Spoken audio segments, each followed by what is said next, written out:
caller was, of course, making the point, and that is that the media elected Joe Biden, just as the media elected Barack Obama. Oh, yeah, we talked about this the other day. During the 2008 campaign, Obama's gaining steam on Hillary. It looks like he's now the front runner. The revelation that he's had a 20-year association with a pastor named Reverend Jeremiah Wright.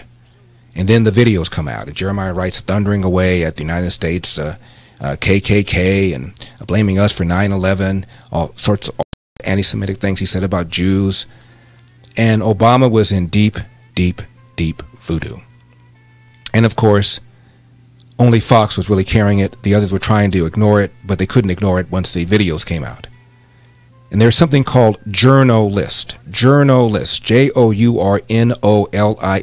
It's now defunct. It was started by a guy named Ezra Klein. Ezra Klein was a reporter with the Washington Post.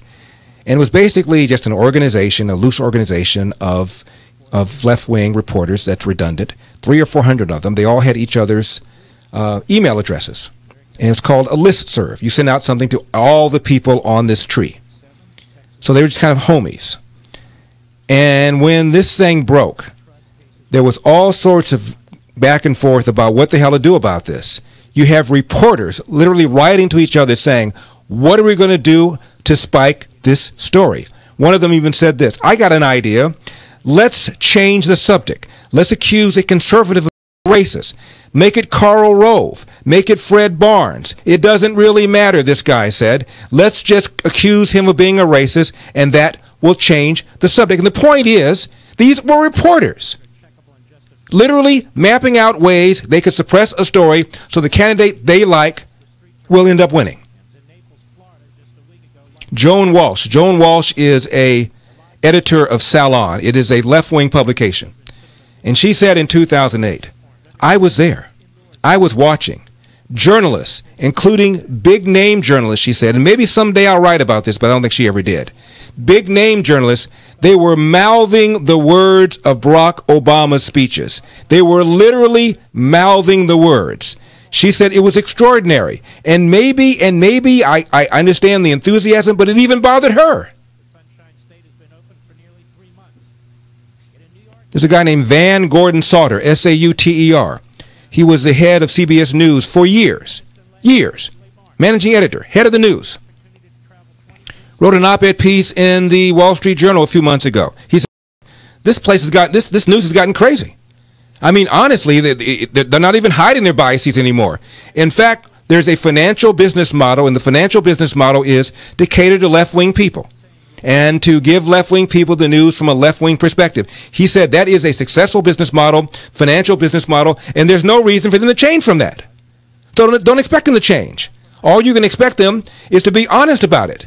We're giving you the news from a left-wing perspective. You can take it, you can leave it, you can determine whether or not you feel that our news has integrity or whether or not you feel this particular story has integrity, but that's how we roll.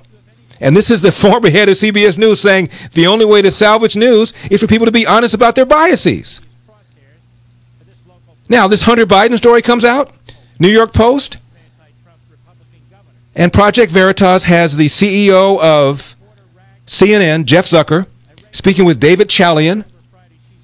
He is one of their top political analysts. And the two of them are going back and forth describing the story as Russian disinformation, even though the director of national intelligence, John Ratcliffe, said publicly it's not Russian disinformation. The laptop story is true. And Zucker and Chalian said this is Russian disinformation. This is just Fox News stuff. Ignore the story. You have the CEO of Twitter, Jack Dorsey, banning the story, banning the New York Post from retweeting its own story on its own Twitter account. I'm not making this up. And at a congressional hearing, he admitted that he had done it and said it was a mistake. But the damage was done. And now you have a story from the New York Post with all these Twitter and Facebook execs donating money to Biden while blocking the Hunter Biden news. Review of Federal Election Commission records show Facebook's VP of Public Policy and Chief Privacy Officer Aaron Egan donated nearly $100,000 to Democrats and to Biden in the final weeks of the race. Donated the maximum to Biden, $55,000 to Biden's Victory Fund, $35,500 to the DNC. Facebook's chief financial officer, David Weiner, donated the maximum to Biden's campaign. And to Mitch McConnell's opponent in Kentucky, Facebook chief revenue officer donated the maximum to Biden. I can go on and on and on. These are the same people who are spiking the Hunter Biden story. You don't think that's a problem? And you're talking about the Russians and the Chinese and the Iranians' influence? What about big tech? What about big media? I'm Larry Elder.